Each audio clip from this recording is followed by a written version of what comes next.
Estamos de volta! Maravilha! Depois de um projeto piloto há mais de um ano. Foi em março, né? A gente conseguiu mobilizar, movimentar, conseguir um apoio, o apoio cultural da Lei Paulo Gustavo, para que a gente desse continuidade nesse projeto. E agora nós trazemos aqui uma série, né, Ronildes? Isso. Uma nova série. Mas antes disso, vamos nos descrever? Isso, fazer nossa autodescrição. Vamos. Então, eu sou a Andressa, sou musicoterapeuta, graduada em musicoterapia, já trabalho há mais de 15 anos, 16 anos na área de saúde mental e dependência química. Sou especialista em psicanálise, tenho um olhar muito, esse olhar sobre orientação psicanalítica, muito dentro do setting. E tenho também a especialização em psicopedagogia e trabalho muito com inúmeros casos com a criança no transtorno do espectro autista e outros também que trazem transtornos de aprendizagem. A gente, normalmente, os pais buscam a gente muito para isso.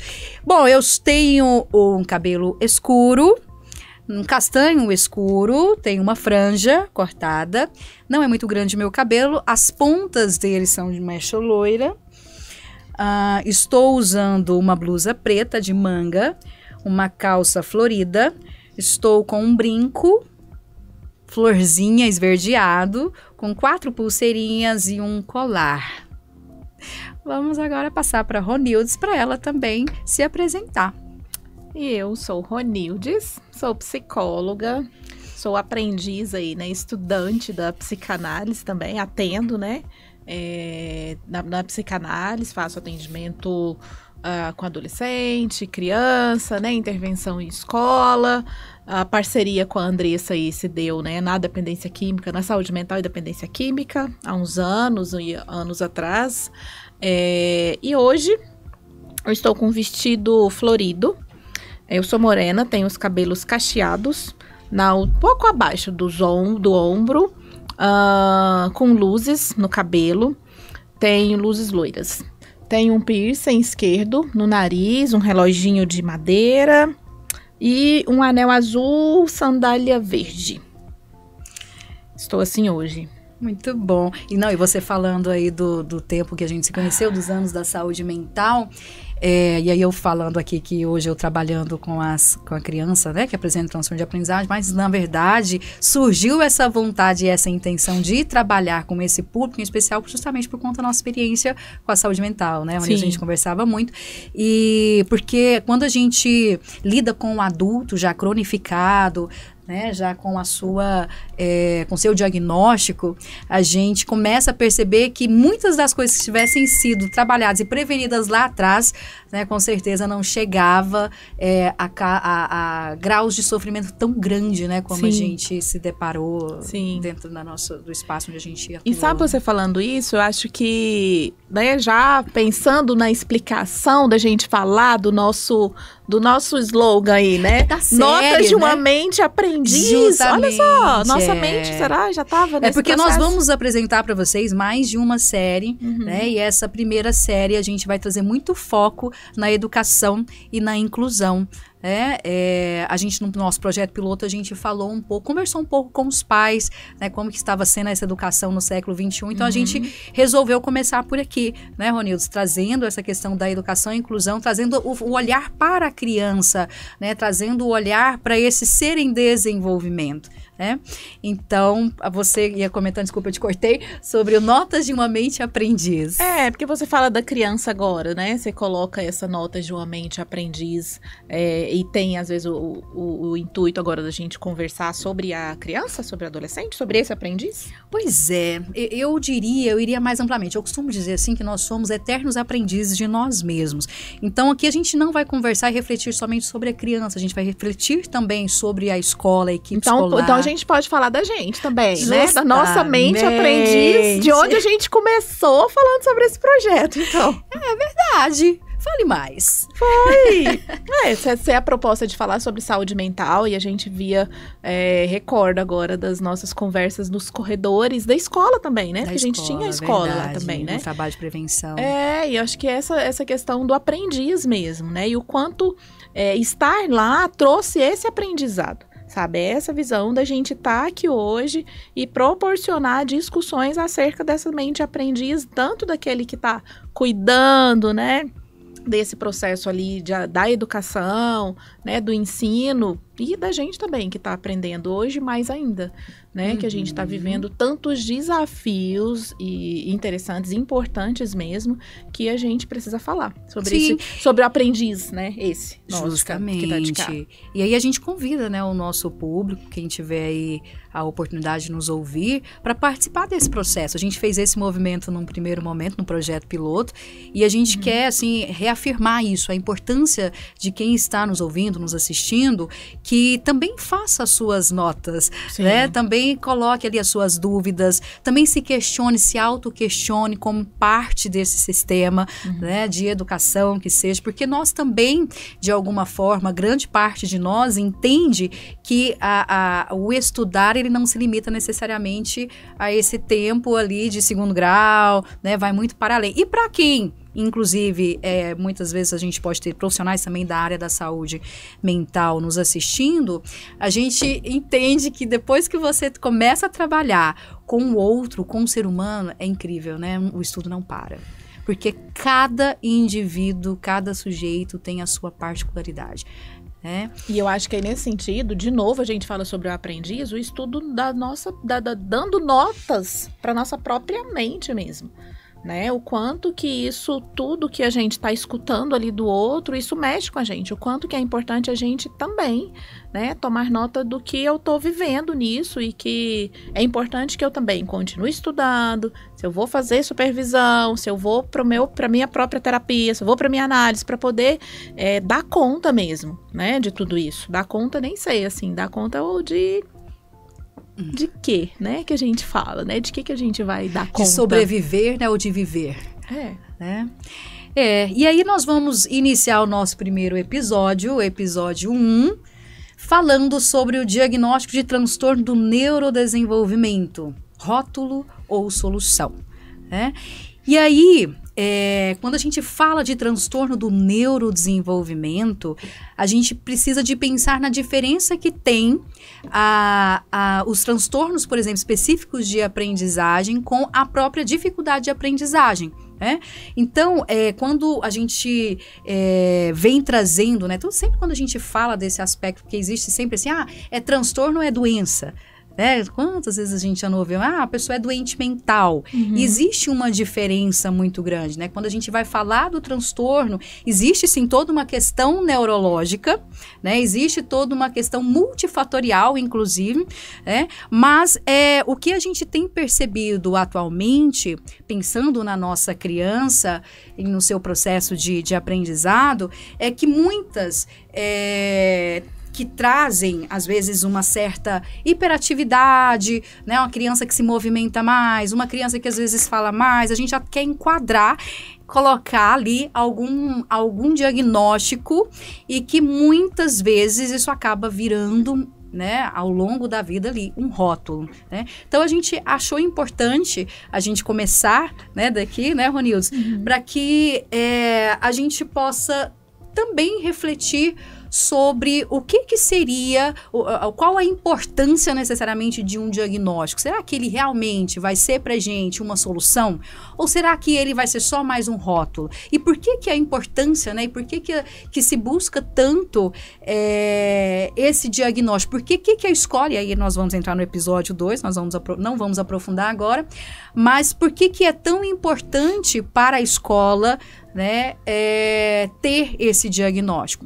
Mas antecipando, para a gente poder preparar, acho que é importante a gente colocar essa questão da dificuldade de aprendizagem. E aí nós temos, por exemplo, o DSM-5, recentemente, que ele engloba os transtornos de aprendizagem, nos transtornos de neurodesenvolvimento, e ele vai pontuar, achei bem bacana, porque ele é bem pontual no sentido de convidar o profissional a ter um cuidado, né, ser mais criterioso para fechar um diagnóstico. Isso a gente já falava durante muito tempo, né? Depressão, qualquer tipo de transtorno, se você chega ali, um médico em 3 meses ou 2 meses, 1 mês, no primeiro atendimento já fecha um diagnóstico, você precisa de levantar a anteninha em relação ao médico, porque não é assim. né? Existem muitas outras questões, que aí é onde a gente vai falar da multifatoriedade, é isso, né? Que é multifatorial mesmo, existem vários aspectos que englobam, que não são tão necessariamente um só. Uma entrevista por si só, a gente não consegue colher todo o material preciso. E para a criança não é diferente, né? Então, não, a gente muitas das vezes cai... A própria escola faz isso também, banaliza muito, né, o que seria o TDAH. Né, eu tenho acompanhado muito os Instagrams e muitas pessoas que receberam esse diagnóstico do espectro autista e colocam ali o quão aquilo foi libertador, porque ela começou a entender muitas coisas que estavam lá atrás, né? E aí, consequentemente, vai virando, muitas pessoas vão se identificando com o que vai trazendo, porque muitas das vezes não é aprofundado, vai se identificando e fala, não, então já tem um autodiagnóstico ali. Agora, a grande questão é para que isso? Né? E por que se busca tanto isso? Mas, enfim, quando a gente vai falar dos transtornos específicos da aprendizagem, a gente precisa de entender que existe, sim, uma condição neurológica, né, que vai afetar ali o processamento das informações, que é o contrário da dificuldade de aprendizagem, né, porque o transtorno específico, ele é persistente, e a dificuldade de aprendizagem, não, ela já é algo pontual, que quando você... Com esse tempo em que você vai acompanhando essa rotina da criança, não só dentro da escola, mas também em âmbito familiar, no âmbito social, ali junto com os colegas em outros espaços, que não seja tão somente dentro da sala de aula, você vai percebendo que essa criança, de alguma forma, ela não se limita a um tempo determinado para aprender. Ela aprende, às vezes ela tem uma dificuldade, mas logo ali à frente vai repetindo, ela vai aprendendo, né? Mas você acha, como que a gente vai, não sei, assim... fazer isso dentro da escola, não sei, assim, cada um no seu tempo, com 30 crianças dentro da sala de aula e cada um no seu tempo. Como que o professor vai lidar com isso, assim, sabe? Assim, a gente que tá de cá, que fica... que temos filhos, sabemos ali das diferenças, mas eu penso realmente quem tá aqui. Como que é esse movimento do professor hoje para lidar com essas diferenças, assim? Antes a gente não tinha isso? Parece que a gente era tudo tão igual, assim, nesse movimento ali de aprendizagem, assim. E aí, por isso que entra essa questão, muitas das vezes, da gente focar muito no comportamento, né? E o comportamento, ele vai interferir no processo de aprendizagem, muitas vezes dificuldade ali de manter a atenção, a concentração, que é aquilo que eu falei, da banalização. Então, às vezes a criança ela traz uma dificuldade, às vezes porque não deu liga com o professor. Às vezes porque não deu liga com o método de ensino do professor. Aquela criança ali apresenta uma certa dificuldade... E aí, nisso, a gente já quer ter o diagnóstico antes de pensar na solução. O que eu posso fazer para tentar, de alguma forma, essa criança compreender o que está sendo passado? Agora, é lógico, essa pergunta que você faz, né, assim, leva a gente a refletir sobre as gerações. Né? Então, assim, hoje, e é o que eu tinha comentado sobre, eu não sei se eu aprofundei, mas falando sobre a cultura da própria, do superestímulo, do hiperestímulo que a gente tem. Então, é natural que a gente se identifique em vários momentos com alguns critérios ou sintomas do TDAH. Né? Por quê? Porque a gente está estimulando e jogando tanta coisa para dentro da nossa... Nesse sentido, você fala da banalização do da banalização, sim. E que isso acaba, de certa forma, fazendo ter esse discurso. Antigamente não era assim, né? Antigamente você dava uma coisa só, todo mundo ali ia se virava e ia aprendendo, mas os estímulos eram muito menores. E por que a gente também, então assim, quando você fala isso, né, da hiperatividade, assim, né, a gente pode usar isso também a nosso favor, no sentido de que, não necessariamente eu colocando ele enquanto rótulo aqui, sabe, mas o que eu consigo fazer com... tantas habilidades, sabe? Ou tanta desenvoltura, ou o que a gente chama de proatividade. Sim. Assim. Isso que você está colocando, inclusive, o TDAH, ele não é um transtorno específico de aprendizagem. Pelo contrário. Mas ele dificulta da criança em muitos processos. Justamente porque tem dificuldade de manter a atenção, a concentração, dependendo do grau, né? se for, por exemplo, moderado, já começa. Se for leve, ainda consegue driblar e bem. Mas se for moderado para o grave, já vai apresentando maiores dificuldades. Isso, consequentemente, vai trazendo dificuldades na absorção dos novos conhecimentos, daquilo que o professor está passando, né? Mas é interessante porque o TDAH, por exemplo, ele tem uma... Gente, é o barulho da cadeira, tá? O TDAH, ele tem um ponto interessante, porque quando ele tem algo que ele gosta, né, que ele se identifica, ele se debruça naquilo ali com muita vontade, né? Então, é possível, sim, que através de pensar uma forma diferenciada de chegar aonde se quer chegar, mas por outros meios, atendendo e passando, de repente, por aquilo que é do interesse maior, da motivação maior do TDAH, e conseguir os resultados que, por exemplo, uma pessoa que tem uma descalculia, uma dificuldade de entender cálculos, que ela teria, porque aí já é neurológica. Então, a dificuldade, nesse caso, ela é muito maior, não que com o acompanhamento adequado, com as intervenções adequadas, não que ela não vá conseguir. Mas você tá vendo? Não difere muito, por exemplo, do TDAH, porque vai ter que ser pensado em outras estratégias, mas né? você acha que a escola hoje, ela tem... isso claro, assim, para ela, dessas dificuldades, porque quando você fala da dificuldade de aprendizagem, assim, esse menino não aprende, ou ele tem alguma coisa, né, e aí essa coisa pode vir com um laudo ou não, né, aí a escola, como que ela vai lidar com isso, assim? Interessante essa pergunta, Ronilson, porque o DSM-5, ele vai sugerir, inclusive, a proposta de resposta à intervenção. Response to Intervention, RTI. Que chique, assim. Esse modelo, ele vai defender a ideia de que um diagnóstico, ele não pode ser dado a priori, inicialmente ali, né? Precisa de primeiro levantar uma hipótese diagnóstica, e ela só pode ser confirmada após um período de intervenção eficaz e cientificamente embasada. Então, isso aí vai convidar a escola, num primeiro momento, a fazer um determinado movimento para identificar, tentar diferenciar se aquilo é uma dificuldade de aprendizagem ou se é possível realmente que tenha algum tipo de transtorno. Porque aí, se tiver um tipo de transtorno, aí precisa de acionar a família e tem que saber como manejar e como repassar isso. E é muito interessante a proposta, né, esse modelo que eles apresentam, porque ele vai basear o quê? Na ideia de que há muitas variáveis que podem promover um falso positivo para um determinado diagnóstico. Então, essa evolução de 6 meses de intervenção, ou a rapidez e o modo de resposta, eles podem ser aspectos decisivos para confirmar ou não o diagnóstico. Então, é bem interessante. E você fala, assim, disso, assim, de um aspecto complicado de abordar isso, assim, né? Porque a família entrega lá a sua criança. Hoje a gente tem muitos modelos aí das escolas de tempo integral, que você tem que dar conta de, né, que seu filho saia de lá aprendendo ler, escrever, né, inglês, e ter todas aquelas habilidades que eles estão delegando para a escola.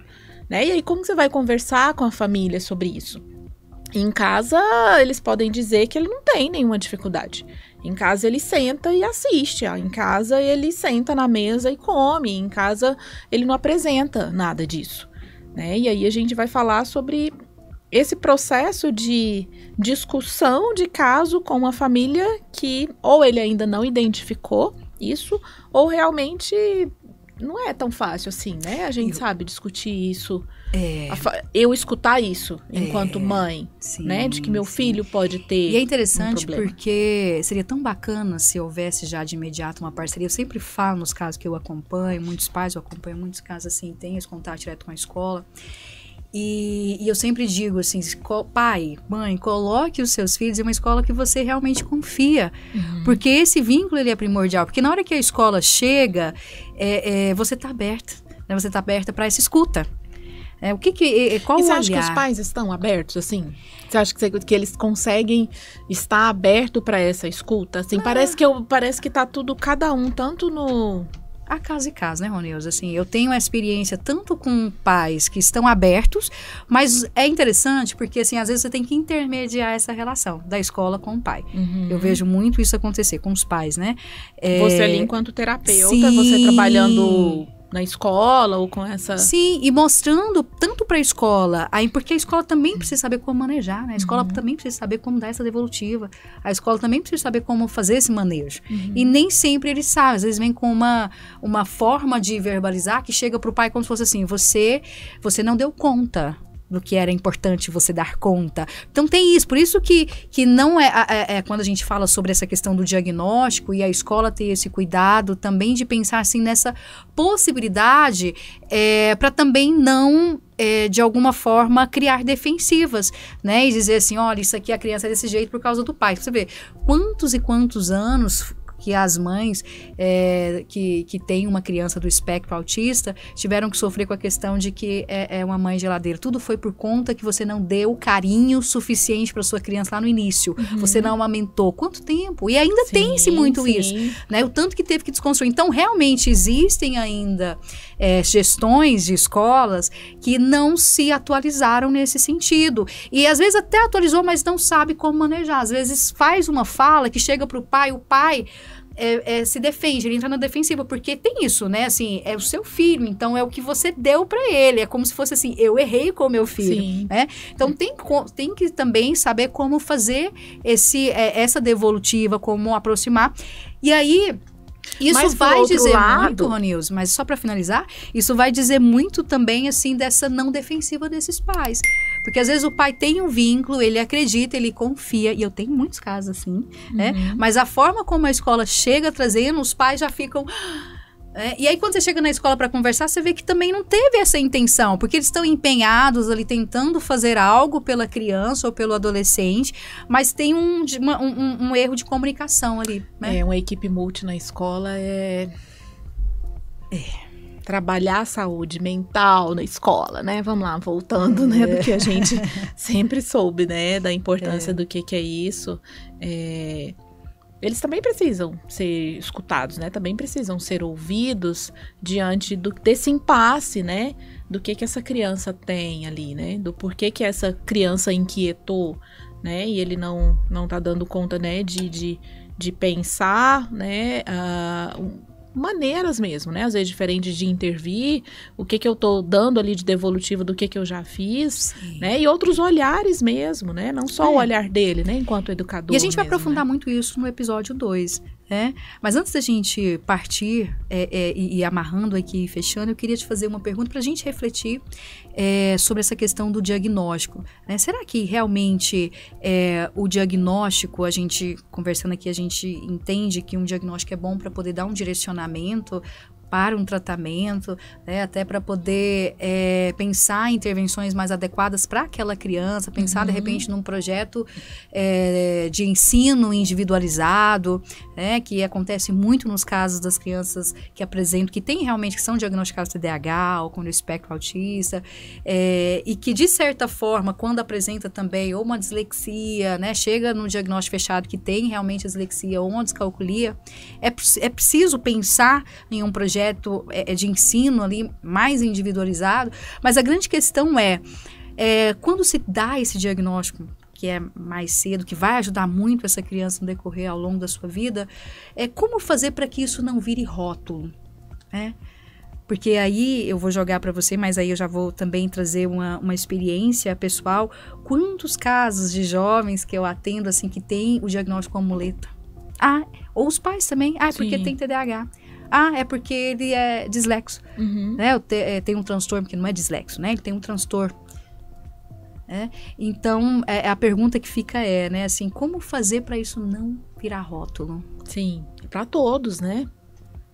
Não só, né? Para a escola, né? Para a família que exerce uma responsabilidade muito grande nesse processo de educação dos filhos. E acaba que muitas vezes eles delegam isso para a escola, realmente fica nesse processo de tentar achar um nome para aquilo, para muitas vezes isentar a responsabilidade, mas aí eu nem falo, não é a responsabilidade no sentido de ensinar o beabá, sabe? Mas a própria dificuldade, tipo de que eu não pari o filho que eu sonhei, sabe? Eu acho que talvez também vai muito de encontro com isso. Muito dessa questão da resistência ou do próprio pai, a mãe mesmo, eu sei, a gente da correria do dia a dia, eu não dou conta de ensinar, ou eu não tenho tempo. Ele vai lidar com a falta daquilo que ele gostaria que o filho tivesse, sabe? É um encontro muito difícil isso, certamente, para esses pais também, sabe? Lidar com isso. Então, às vezes a gente olha nisso no sentido, toma, né? Eu tô entregando aqui pra escola, mas pode ser que ele tá entregando algo que ele também não vai dar conta de lidar, sabe? Então, eu acho que é muito... sabe, assim, são muitas possibilidades, né, do que a gente enxerga nesse momento aí. É muito sutil, é muito delicado, né, isso do que a gente trata. E como que vai falar sobre isso, né, a escola vai tratar sobre isso com a família, devolvendo essa responsabilidade. Você que não lê com seu filho, né, você que não tem o hábito de fazer a tarefa de casa com ele.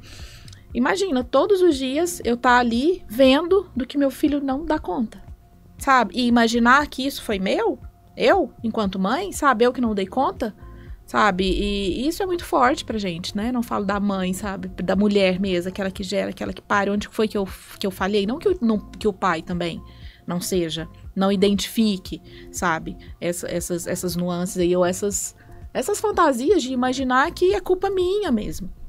E aí, nisso, eu acho que não é realmente a gente pensar nesse nome da culpa, né? Culpa de quem?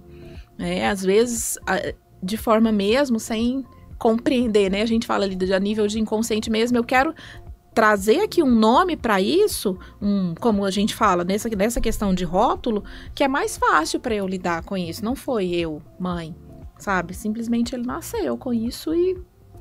O que a gente vai fazer com isso agora? Sim, e aí assumir a responsabilidade. E é interessante que você falou das fantasias, né? Assim, o tanto que a gente, queira ou não queira, tem aquela coisa assim do ter o filho e ser aquela mãe ideal, né? E o filho ideal também, porque tem muito disso, assim, quando vem um diagnóstico, tem muito aquela questão, assim, do luto desse filho idealizado também, né? E vivenciar esse processo, eu acho que convida muito, e é importante que vivencie, porque a gente, por quanto tempo você se nutriu e alimentou e fantasiou aquilo e de repente, na real, né, quando você é chamado para a realidade, você se depara com uma questão que você não se preparou para aquilo. Você né? não conhece quem tá vindo, né? Aqui, né? E é por isso que eu digo assim, é tão bom, né, quando a pessoa ela entende assim que é bacana viver sem tanta expectativa, né, assim, e aí, vida, para que você me prepara agora? Porque se realmente fosse assim, que seria o ideal, seria muito mais simples, né? Porque na hora que chegasse para um diagnóstico de um TDAH ou de algum transtorno de aprendizagem, qualquer tipo de transtorno que seja, eu iria estar pronta, como a gente notas de um aprendiz, de uma né? mente aprendiz. De uma mente aprendiz. O que eu iria me colocar na posição de aprendiz? O que eu posso aprender com isso aqui agora? Para onde isso está me levando? Dizer, né? Sim, porque aí eu posso pensar no tratamento, né? Porque o rótulo, ele simplifica. O rótulo, ele coisifica. Eu acredito que é isso, assim, o rótulo ele coisifica a pessoa. E aí, consequentemente, você se vê de mãos atadas para fazer o que precisa ser feito, né? Então, se a gente olha para aquilo ali e entende que um diagnóstico é somente para direcionar um tratamento e que agora sim, não vai ter como eu me acomodar e dizer assim, aquela vida que eu tinha imaginado. Não, o que eu preciso agora de aprender? Porque eu vou precisar de aprender coisas novas. Você acredita que tem casos de crianças que eu acompanho, do espectro autista, que a mãe, ela deixou de fazer tudo o que ela fazia, ela foi estudar.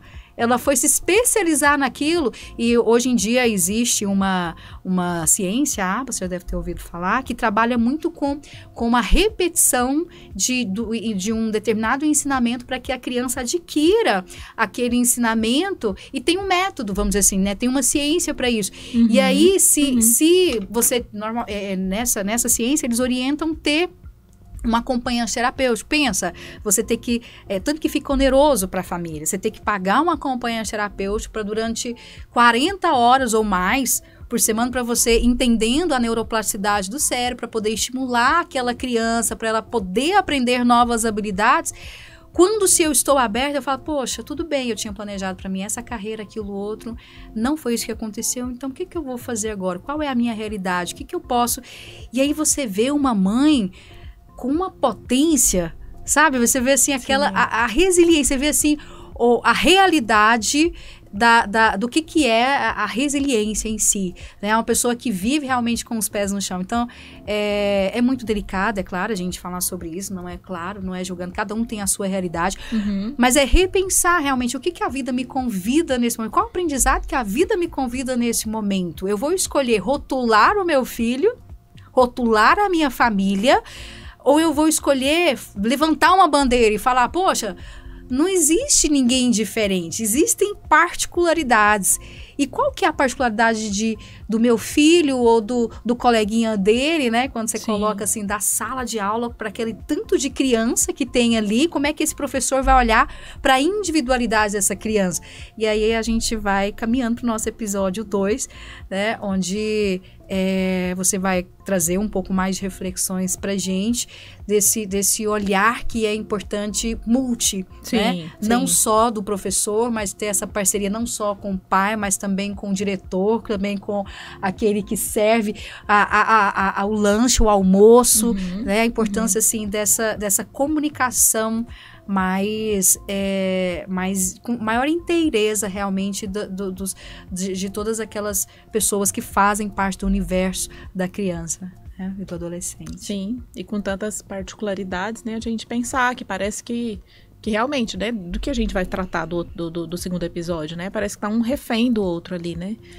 Às vezes algum tentando assumir uma responsabilidade ou se eximindo dela, talvez por não saber o que é seu ali, né? Mas talvez individualizando mesmo, né? Essa escuta, esse atendimento. Mas aí se eu individualizo isso, eu tô na escola fazendo a clínica, eu não tô atendendo esse coletivo. Então qual o nome do episódio 2? Clínica ou escola? O que mais? Profissionais estão reféns um dos outros? Então bora lá? Vamos lá. Vamos com a gente nesse. Tchau, tchau.